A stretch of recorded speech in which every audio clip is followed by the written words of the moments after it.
날마다 우리와 동행하시는 하나님의 놀라신 은혜와 사랑이 여러분의 삶과 가정 가운데 충만하게 부어지기를 간절히 축복합니다. 여러분, 제가 오늘 앞서 말씀드렸던처럼 오늘부터 교회력 절기인 대림절이 시작됩니다. 대림절은 성탄절 4주간 예수님의 성탄과 다시 오심을 기다리는 절기라고 할 수 있어요. 여러분, 올해도 마찬가지로 우리 모두 다 인간적인 생각과 기쁨으로 기다리는 것이 아니라 우리를 위하여 이 땅에 오신 예수님과 또한 다시 오실 예수님을 믿음으로 또한 소망 안에서 기다릴 수 있는 복된 시간이 되시기를 간절히 축복합니다. 여러분, 작년에 넷플릭스에서 인기리 방영되었던 다큐멘터리 작품이 있습니다. 그게 뭐냐면요, 나는 신이다 라는 작품이에요. 여러분, 모두 다 잘 알다시피 이 작품이요, 한국 사회에 엄청난 파장력을 일으켰습니다. 왜냐하면 이단이 이 정도야 라고 할 정도로 가정을 병들게 하고 한 사람의 인격체를 망가뜨리는 일이 너무나도 이단을 통하여 심각하게 이루어졌기 때문이죠.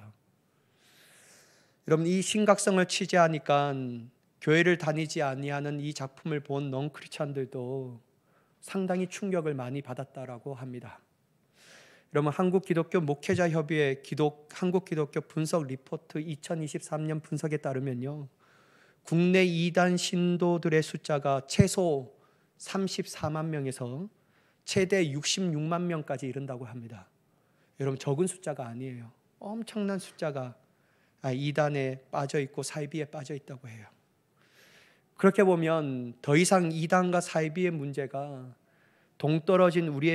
우리에게서부터 동떨어진 문제가 아니라 우리 주변에서도, 우리 가족에서도 쉽게 일어날 수 있는 문제라는 사실이 우리를 하여금 두렵게 만듭니다. 여러분, 물론 이단과 사이비 문제는 오늘만의 문제가 아니었습니다. 예수님께서 부활 승천하신 후에 심지어 사도들이 쟁쟁하게 살아있을 때도 주님의 몸된 교회를 어지럽게 했던 존재들이 바로 이단과 사이비의 존재였어요. 특별히 오늘 본문의 말씀을 보면요, 사도 요한은 교회 안에서 진리라는 포장지로 거짓 교훈을 전하는 사람, 다른 복음을 전하는 사람들의 문제의 심각성과 또 그 사람들을 어떻게 대해야 하는지에 성도들에게 가르침을 주고 있습니다.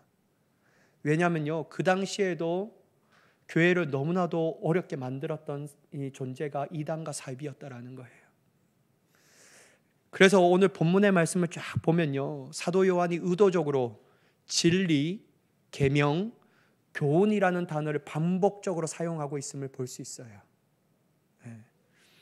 특별히 그 당시에 교회를 흔들었던 이단의 가르침 중에 하나가 예수님께서 육체로 오심을 부인하는 자들이었다라는 거예요. 우리가 많이 들어봤던 바로 영지주의자들이었습니다. 7절의 말씀 한번 보실까요? 미혹하는 자가 세상에 많이 나왔나니 이는 예수 그리스도께서 육체로 오심을 부인하는 자라. 이러한 자가 미혹하는 자요 적 그리스도니. 여러분, 이들은 이러한 가르침을 통해 제대로 된 믿음을 소유한 사람과 복음의 길을 제대로 가고 있는 건강한 그리스도인들을 미혹하여 믿음의 길에서 넘어지게 하고 주님의 주신 구원의 은혜인 복음에서 벗어나게 하여 다른 복음을 쫓아가게 만들었다라는 거예요. 이게 너무 심각했습니다. 또한 여러분, 이들은 이 문제뿐만 아니라 진리 안에서 사랑하기를 권면하지 않았습니다. 영지주의자들은 육은 중요한 게 아니야, 영만 중요해, 육은 아무렇게 해도 괜찮아, 영만이 구원받기 때문에 육체는 쾌락을 누리며 즐거워하며 살아가라 라고 권면했다고 해요. 그러니까 죄짓기를 서로 부추겼다라는 거예요. 그런데 여러분, 문제가 무엇이냐면요, 이러한 사람들의 숫자가 소수가 아니었어요. 7절의 전반부를 다시 보면요, 미혹하는 자가 세상에 많이 나왔나니라고 말해요. 적지 아니하는 숫자들이요, 다른 복음을 이야기하며 거짓을 진리라고 가르치며 전하는 데 힘썼다라고 말합니다. 그리고 여러분, 거기에 마음을 빼앗겨요, 그들의 가르침을 받고 따르는 자들도 상당수가 있었다라는 거예요. 그럼 여러분, 왜 이렇게 그들의 마음이 흔들렸을까요? 예, 여러분, 제가 일전에도 설교드렸지만 그들의 마음이 흔들릴 수밖에 없는 절대적 가장 근본적 이유가 뭐냐면요, 그리스도에 대한 진리에 대한 확신이 없었기 때문이에요. 많이 듣고 많이 배웠지만, 많이 경험되었지만 여전히 그의 마음의 중심에 그리스도가 진리라는 이 사실에 대한 확신이 없었기 때문에 조금만 다른 얘기만 하면 막 흔들리기 시작하는 거예요. 그래서 여러분, 사도 요한은 진리, 교훈, 계명의 단어를 사용하면서 오늘 이 본문을 통하여 강조하고 있음을 볼 수 있습니다. 여러분, 1절에서 3절까지 말씀 한번 보실까요? 장로인 나는 택하심을 받은 부녀와 그의 자녀들에게 편지하노니 내가 참으로 사랑하는 자요 나뿐 아니라 진리를 아는 모든 자도 그리하는 것은 우리 안에 거하여 영원히 우리와 함께할 진리로 말미암이로다. 은혜와 긍휼과 평강이 하나님 아버지와 아버지의 아들 예수 그리스도께로부터 진리와 사랑 가운데서 우리와 함께 있으리라. 여러분, 1절에서 3절까지 보면 진리라는 단어가 몇 번 반복되냐면요, 3번이나 반복됩니다. 3번이나 이 진리에 대해서 얘기하고 있어요. 그렇다면 여러분, 사도 요한은 진리가 진짜 중요하다라는 거예요. 특별히 사도 요한은 자신을 여기서 사도라고 소개하지 않고요, 장로라고 소개합니다. 여기서 사도 요한이 말하는 장로는 교회 안에서 정치하는 지도자를 말하는 것이 아니라 영적인 일을 지도하는 역할을 감당하는 것을 강조하기 위해서 자신을 장로라고 얘기해요. 또한 여러분, 택하심을 받은 부녀는 주석을 보면요, 실제적 부녀를 얘기하는 게 아니에요. 결혼한 사람을 얘기하는 것이 아니라 교회를 의미해요. 지상 로컬 처치라고 말하는 보이는 교회, 그 교회라고 해석해야 되고요. 또한 그의 자녀들은 성도들, 또한 진리를 아는 모든 자들은 예수 그리스도를 믿는 모든 그리스도인을 이야기하고 있습니다. 여러분, 요한은 첫 번째 그들을 향하여 칭찬해요. 왜 그들을 칭찬할까요? 큰 사명을 잘 감당해서 칭찬하는 것일까요? 교회를 빠지지 않고 잘 나와서 칭찬하는 것일까요? 아니면 성도들 또 세상에서 성공하고 큰 돈과 권력 그리고 명예를 얻었기 때문에 칭찬하는 것일까요? 여러분, 성경을 보면요, 한마디도 그렇게 얘기하지 않습니다. 사도 요한이요, 그들을 칭찬하는 것은 단 한 가지예요. 뭐냐면요, 진리 안에서 신앙을 생활하고 있었기 때문이에요. 진리를 떠나지 않는 신앙 생활을 하고 있었기 때문에 그걸 보며 사도 요한이 그 사람들에게 칭찬하고 있다는 거예요. 다시 말하자면 그들이 여전히 진리 안에 거하고 있었기 때문에, 그들은 진리 안에서 사랑하며 진리 안에서 순종하고 진리 안에서 머물기를 날마다 원하였다라는 거예요. 그래서 여러분, 사도 요한은요, 다른 것을 가지고 칭찬하는 것이 아니라 진리 안에서 신앙생활하고 있는 그들에게 기쁨으로 칭찬하고 있다라고 할 수 있습니다. 그런데 여러분, 한번 봐보셔요. 그 당시에 교회를 어지럽게 하는 이단들과 지도자들 또한 진리라는 단어를 차용했을 겁니다. 똑같이 진리를 얘기했을 거예요. 그들 또한 사랑에 대하여 말했을 겁니다. 또한 여러분, 그들은 누구보다도 자신들이 진리 안에 있는 자들이라고 강조했을 거예요. 그러나 여러분, 그들은 절대로 하나님께 칭찬받을 수 없는 존재이며 특별히 주님께로 구원의 선물을 받을 수 없는 자들이라는 것은 분명합니다. 왜 그렇죠, 여러분? 그들이 외치는 진리와 사랑은 절대로 하나님께서 성경을 통하여 계시했던 진리와 사랑이 아니었기 때문이에요. 똑같은 단어를 사용해도 똑같은 의미와 뜻을 가지고 있는 것은 아니었다라는 거예요. 여러분, 한번 보세요. 본문 4절의 말씀인데요, 한번 같이 읽어볼까요? 4절 말씀 시작. 너희의 자녀들 중에 진리를 행하는 자를 내가 보니 심히 기쁘도다. 여러분, 사도 요한이 이 4절의 핵심이 뭘까요? 진리를 행한다라는 자체가 중요한 것일까요? 아니면 사도 요한은 4절을 통하여 어떤 것을 강조하고 싶은 것일까요? 다 같이 진리를 행해. 여러분, 생각해 보세요. 거기에 빠진 영지주의자들도 자신은 진리를 행한다라고 생각했습니다.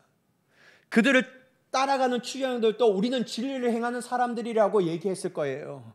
반면에 여러분, 진짜 진리를 행하는 사람들도 진리를 행하는 자라고 자기를 스스로 소개했을 거예요. 그럼 여러분, 뭐가 다른 걸까요? 단 하나예요. 뭐를 사도 요한이 의도적으로 구분하냐면요, 너희 자녀들 중에, 즉 그리스도인들 중에 계명대로 진리를 행하는 자를 보니 기쁘다라고 말하는 거예요. 핵심은 뭐냐면요, 계명대로 진리를 행하는 자가 중요하다라는 거예요. 여러분, 이단들도 진리와 계명, 사랑이라는 기독교적인 언어와 행동을 합니다. 그들이 딴 나라의 얘기를 하는 게 아니에요. 그들도 진리라고 얘기해요. 사랑이라고 얘기해요. 믿음이라고 하는 단어를 사용합니다. 구원이라는 단어를 사용해요. 하나님, 예수님, 성령님이라고 얘기해요. 그러나 여러분, 하나님이 그들이 그러한 단어를 사용하신다고 해서 기뻐하시는 건 아니라는 거예요. 왜죠, 여러분? 단어가 중요한 것이 아니라 하나님이 원하시는 뜻에 맞게 단어를 사용하고 그 뜻에 따라 그들의 믿음의 신앙생활을 기반으로 하고 있는가, 이걸 보신다라는 거예요. 그들이 말하는 진리, 계명, 사랑은 하나님께서 성경을 통하여 말씀하시는 것과 전혀 다른다라는 거예요. 전혀 다른 뜻을 가지고 있기 때문에 다 같은 진리라는 단어를 사용하고 계명이라고 사랑이라는 단어를 사용해도 똑같지 않다라는 거예요. 여러분, 예수님이요, 여기에 대해서 기가 막힌 말씀을 하셨어요. 우리가 이 말씀을 읽을 때마다 엄청나게 부담스러운 말인데요, 마태복음 7장 21절에서 23절 한번 보실까요? 나더러 주여 주여 하는 자마다 다 천국에 들어갈 것이 아니요 다만 하늘에 계신 내 아버지의 뜻대로 행하는 자라야 들어가리라. 그날에 많은 사람이 나더러 이르되 주여 주여 우리가 주의 이름으로 선지자 노릇하며 주의 이름으로 귀신을 쫓아내며 주의 이름으로 많은 권능을 행하지 아니하였나이까 하리니 그때 내가 그들에게 밝히 말하되 내가 너희를 도무지 알지 못하니 불법을 행하는 자들아 내게서 떠나가라 하리라. 여러분, 예수님께서요, 이 정말 부담스러운 말씀을 하시는데 예수님께서 하시고자 하는 핵심이 뭘까요? 너 얼마나 주님의 이름을 많이 부르짖었냐? 너 얼마나 선지자 노릇을 했냐? 너가 얼마나 많은 사람들의 병을 고쳤냐? 얼마나 많은 사람들의 귀신을 쫓아냈냐? 이거 주님이 따지는 것일까요? 아니에요, 여러분. 주님은요, 이게 본질이 얘기라고 하지 않습니다. 이게 본질이 아니에요. 주님이 마태복음 7장 21절에서 23절 말하고자 하는 중심의 핵심은 뭐냐면요, 21절이었어요. 나더러 주여 주여 하는 자가 중요한 게 아니라 진짜 중요한 건 뭐냐면 하늘에 계신 내 아버지의 뜻대로 행하는 자가 중요하다. 이거 얘기하는 거예요. 자, 보셔요. 그들이요, 아버지의 뜻대로 행하지 않지만 주여라는 단어를 사용할 수 있는 거예요. 그 하나님의 뜻대로 순종의 흉내를 낼 수 있습니다. 진짜. 근데요, 실제적 권능이 나타나요. 뭐냐면요, 병이 고쳐져요, 귀신이 떠나가요, 수많은 역사가 일어나요.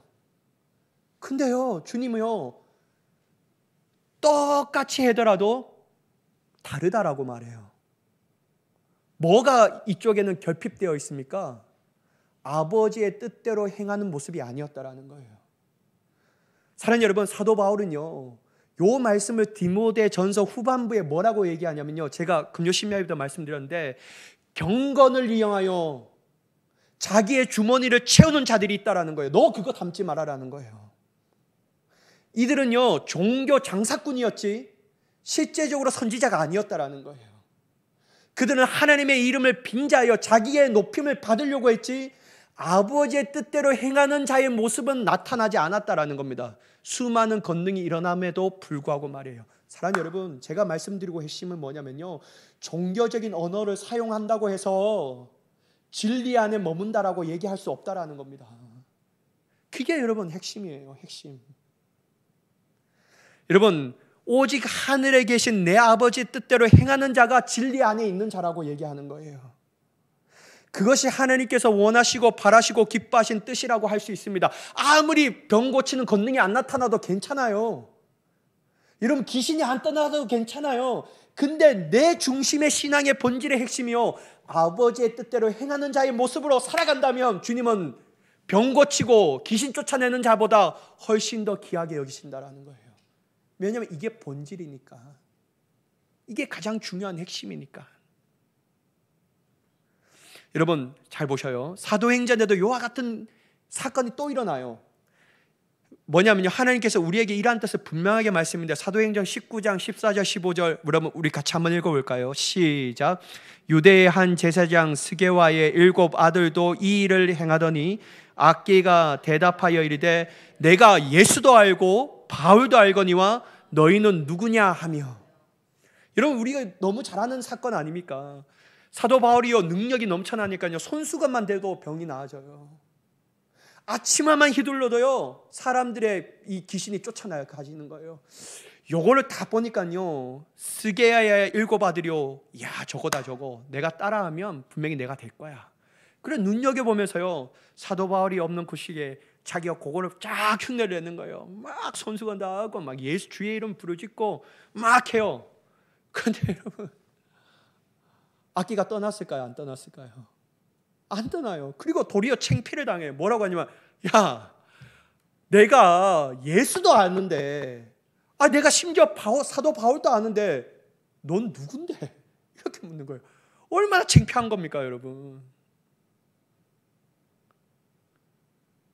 그리고 여러분, 악기가 어느 정도로 창피를 주냐면요, 그들의 몸을 상하게 하고 옷을 다 벗겨갖고 벗은 몸으로 도망가게 만들어요. 사랑하는 여러분, 여기에 주는 핵심이 뭘까요? 진리 안에 거하지 않는 것은 참된 그리스도인이 아니라는 거예요. 흉내만 내는 그리스도인이 진정한 그리스도인이 될 수 없다라는 거예요. 아무리 예수의 이름으로 선포하더라도 그가 진리의 바탕의 신앙생활을 하지 않는 이상, 그가 아무리 진리를 얘기해도 그것은 더 이상 진리가 될 수 없다라는 거예요. 사랑하는 여러분, 가장 중요한 것은요, 종교적인 언어와 행동이 아니에요. 오직 우리가 진리 안에서 행하는 것인가, 우리가 진리의 믿음 바탕에서 굳게 서고 있는가, 내 진리는 하나님의 뜻대로 행하는 자의 순종함으로 모습을 보이고 있는가, 이게 핵심이에요. 이게 진짜 우리의 신앙의 기준이 돼야 돼요. 사랑하는 여러분, 저는 여러분의 삶 가운데 이것이 나타나기를 간절히 축복합니다. 그냥 뭐 종교적인 행위 모습 이것만 주구장창하는 것이 아니라, 진짜 나는 진리 안에 있는 자인가, 진리가 진짜 내 삶을 자유케 하는 역사를 경험하는 건가, 이게 중요하다는 거예요. 그래서 여러분, 사도 요한은요, 요 뜻을 견주어 계속 나아갑니다. 본문 5절과 6절을 한번 보실까요? 같이 읽어볼게요. 시작. 부녀여, 내가 이제 내게 구하노니 서로 사랑하자. 이는 새 계명같이 내게 쓰는 것이 아니요 처음부터 우리가 가진 것이라. 또 사랑은 이것이니 우리가 그 계명을 따라 행하는 것이요 계명은 이것이니 너희가 처음부터 들은 바와 같이 그 가운데서 행하라 하심이라. 여러분, 사도 요한은요, 여기서 계명을 강조하잖아요. 결국 여러분, 계명은 위에 올라가면 진리와 연결되어 있는 거예요. 진리가 계명이 될 수 있다는 거다. 이게 뭐냐면 하나님의 말씀이에요. 여러분, 하나님의 말씀은 우리에게 새 하나님의 말씀이 없다라는 거예요. 사도 요한은요, 그 계명을 따라 행하는 것이 중요하다고 말하는데, 중요한 계명은요, 하나님께서 주신 처음부터 들은 계명이 중요하다라는 거예요. 새로 갑자기 태어난 계명은 없다라는 거예요.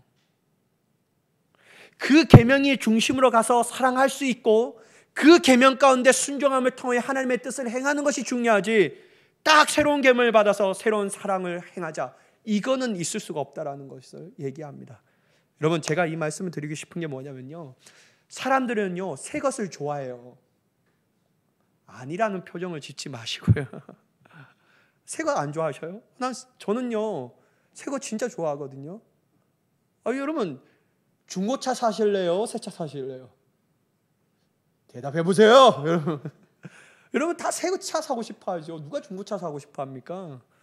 특별히 여러분, 저는요, 전자제품에 관심이 많아요. 제가 스트레스 풀 때가 있겠습니까? 뭐를 좋아하냐면요, 딱 이 마트를 가요. 그러면 저는 뭐 생필품 이런 거 눈에 안 들어와요. 뭐 아이들 장난감 따라가는 거 빨리 끝내자. 내가 가고 싶은 데 가야 되는데 제가 가고 싶은 데가 어디냐면요. 전자제품. 그렇다고 뭐 사는 게 아니에요. 보면서 우와 이게 새로 나왔네. 오 김치 냉장고 봐. 우와. 우리 집사람 아무 관심이 없는데 저는 너무 관심이. 김치냉장고 여보 김치냉장고 똑같지 뭐 막 이렇게 해요. 아니야 달라 색상 봐봐 이거. 그 문도 서로 바꿀 수 있대 막 이렇게 얘기하고. 근데 여러분 저는 예전에요 가장 어려운 게 뭐냐면요 휴대폰이었어요. 하필 휴대폰은요 2년 약정이잖아요. 그냥 이 회사들도 2년마다 새 제품을 내면 되는데 꼭 1년마다 새 제품을 내요. 그럼 광고를 하면요 얼마나 사고 싶은지. 그런데 현실은 2년 약정이 걸려 있는 거예요. 막 마음이 어려워요. 난 진짜 바꾸고 싶은데. 우리 집사람한테 얘기했다가 엄청 야단 맞을 것 같아서 이걸 어떻게 하는 방법이 없을까? 이 광고를 볼 때마다 그 휴대폰 이 제품에 광고하는 게 쪽 저한테 얘기하는 것 같아요. 날 가져 막 이렇게 날 가져봐. 지금은 이제는 별 그런 마음이 없거든요. 근데 여러분 사람들은요 누구나 새 것을 좋아하지 헌 것을 좋아하지 않습니다. 그래서 그런지 여러분 영적인 것에도 늘 새로운 것을 추구하는 사람들이 있다라는 거예요. 기존 교회에서 듣지 못한 새로운 진리를 얘기하면요 금방 마음을 빼앗겨 버립니다. 오 이런 거 있어? 야 이게 나는 내가 몇 평생 교회를 다니는데 이거 얘기 듣지 못한 건데 왜 이 얘기를 하지 않았을까? 여기가 진리구나. 여러분 이렇게 생각하고 가면요 다 이단입니다. 다 사이비예요. 저는 여러분들에게 분명하게 말씀드릴 수 있어요. 진리는요 새 것이 없어요. 하나님께서 우리에게 주신 진리는요 세월이 바뀌고 시간이 흘리고 여러분 상황과 환경이 변화돼도 절대로 안 바뀌어요. 그래서 여러분 사도 요한이 말한 것처럼 진리는 우리가 처음부터 가진 것이라고 얘기합니다. 새 계명을 내게 쓰지 않는다라고 말해요. 왜냐하면 사도 요한이 쓸 계명이 없어요. 왜냐하면 진리는 처음부터 있는 것이기 때문에. 그리고 우리가 처음 들은 바와 같이 그 가운데서 진리 안에서 행하라고 얘기하고 있지 새 계명과 새 진리 안에서 너희를 행하라라고 말하고 있지 않아요. 사랑하는 여러분, 주님이 우리에게 주신 변하지 않는 진리는 무엇입니까? 바로 예수 그리스도의 십자가와 부활을 통하여 우리를 구원하신다. 이 진리라는 거예요. 예수 말고는 구원이 없다라는 거예요. 예수 말고는 우리를 구원하실 구원자가 아무도 이 세상에 존재하지 않는다라는 거예요. 문선명 아니에요. 장길자 아니에요. 여러분 그런 사람이 우리의 구원자가 아니에요. 아니에요. 이만이 아니에요, 여러분. 새로운 딱 튀어나오는 교리가 새로운 진리가 우리에게 눈앞에 있으면 그건 다 가짜입니다. 진리는 원래 있는 거예요. 하나님이 태초부터 계획하셨고 그 계획 안에 진리로서 우리를 구원하여 주신 줄 믿습니다. 그러니까 여러분 누가 혹시나 목사라고 해도 교회 밖에 구원이 있습니다. 이단입니다. 예수 말고 구원의 길은 여러 가지입니다. 이단입니다. 절대로 그럴 수 없어요. 왜냐하면 성경은 분명하게 얘기했거든요. 천하 사람 중에 구원 받을 만한 이름을 주신 적이 없으니 오직 예수밖에 없다라는 거예요. 여러분 무슨 새로운 진리를 추구할 때가 있습니까? 여기서 그죠? 여러분 한번 보셔요. 성경은 이걸 계속 얘기하거든요. 고린도전서 2장 7절 한번 같이 읽어볼까요? 시작. 오직 은밀한 가운데 있는 하나님의 지혜를 말하는 것으로서 곧 감추어졌던 것인데 하나님이 우리의 영광을 위하여 만세전에 미리 정하신 것이라. 여러분 감추어졌던 비밀이 바로 진리라는 겁니다. 근데 여러분 예수 그리스도의 이 땅에 오심을 통하여 분명하게 진리가 드러난 거예요. 이미 만세전에 정한 것인데 새로운 진리가 어디 있냐라는 거예요. 다 이단입니다, 여러분. 여러분 골로새서 1장 26절 한번 같이 읽어볼까요? 시작. 이 비밀은 만세와 만대로부터 감춰졌던 것인데 이제는 그의 성도들에게 나타났고. 이 비밀은 어디에 있다고요? 만세전에 주님께서 정하신 것이래요. 근데 감춰져 있어요, 희미하게. 근데 예수님께서 이 땅 가운데 내려오심을 통하여, 현현하심을 통하여 이것은 모든 사람들이 알 수 있도록 드러나게 하셨다라는 거예요. 근데 여러분, 새로운 진리가 어디 있냐라는 거예요. 없어요. 여러분, 에베소서 3장 9절 말씀 한번 같이 읽어볼까요? 시작. 영원부터 만물을 창조하신 하나님 속에 감춰졌던 비밀의 경륜이 어떠한 것을 드러내게 하려 하심이라. 만물 속에 창조하실 때 주님께서 이미 정하신 것이라니까요. 예수 말고 구원이 없다라는 건 말이에요. 그러니까 여러분, 사람이 구원이 될 수 없고 성경을 교묘하게 짜집어서 구원자는 바로 이 사람이야, 이단입니다. 예수 말고는 구원이 없어요. 우리는 이 진리를 마음에 두어야 할 줄 믿습니다. 이 진리와 함께 동행하는 자가 되어야 될 줄 믿습니다. 여러분, 이 진리 안에서 내 힘을 다하여 서로 사랑하는 자가 되어야 합니다.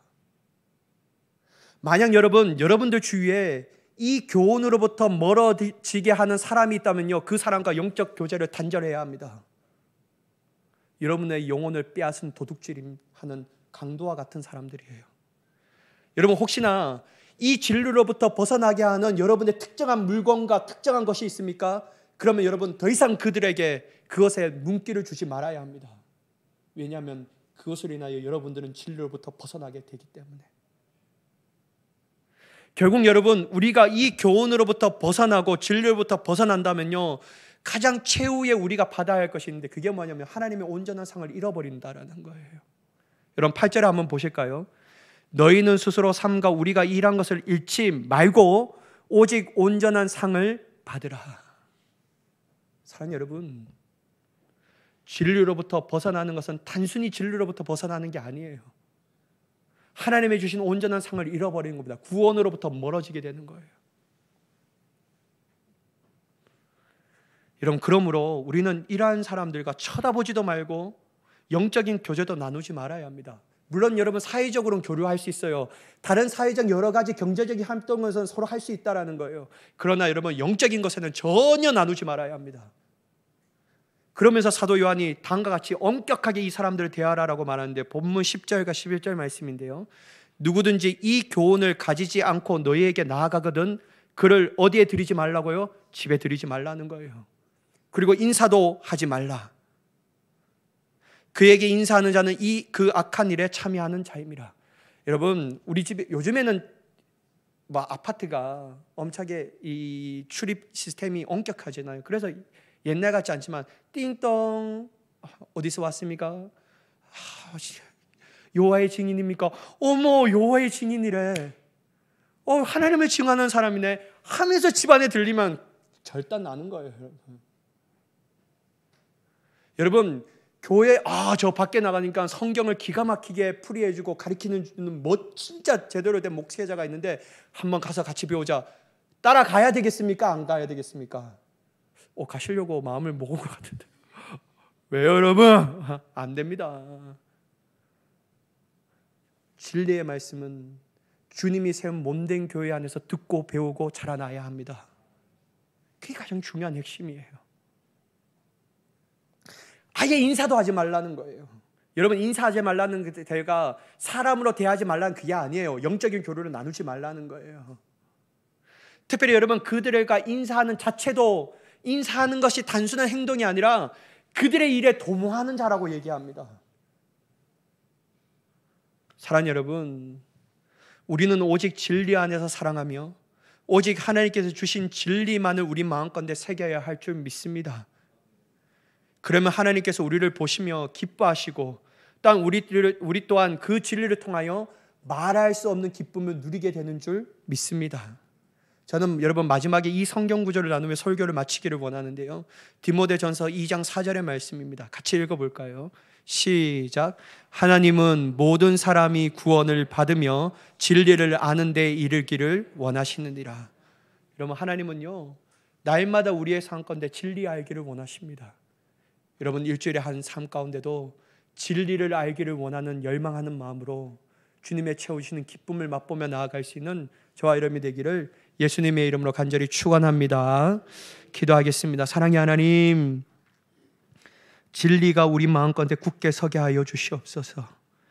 예수가 곧 나의 진리이시오니 예수님만이 우리의 삶 가운데 주인 되시며 우리의 삶 가운데 구원자가 되시며 우리의 왕이 되게 하여 주옵소서. 세상이 말하는 진리와 이단들이 말하는 진리의 마음을 빼앗기지 않게 하시고 오직 진리 되신 예수님께로만 날로 더 가까이 갈 수 있는 우리가 되게 하여 주옵소서. 우리 주 예수 그리스도의 이름으로 간절히 기도드리옵나이다. 아멘.